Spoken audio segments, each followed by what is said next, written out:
Hello বন্ধুরা, আজকে আমি তোমাদের বলবো খরগোশ ছাপু আর কচ্ছপ ধীরুর গল্প।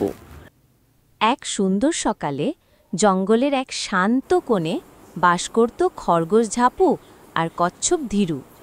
ঝাপু ছিল খুব দ্রুত আর নিজের গতি নিয়ে গর্ব করত। ধীরু ধীরে হাঁটত, কিন্তু সবসময় ধৈর্য ধরে কাজ করত। একদিন ঝাপু কচ্ছপের দিকে তাকিয়ে হেসে বলল, ওই ধীরু, তুমি কি কখনো আমাকে হারাতে পারবে? আমি তো তোমার থেকে অনেক দ্রুত। ধীরু ধীরে হেসে বলল, চল দেখি, দৌড় দিয়ে আমরা প্রতিযোগিতা করি। তারা ঠিক করল পরের দিন সকালে পুরো জঙ্গল দৌড় দিয়ে যাবে। পরের দিন সব প্রাণী জমা হলো, শুরু হলো দৌড়। ঝাপু একদম ঝাঁপ দিয়ে এগোতে লাগল আর কচ্ছপ ধীরে ধীরে।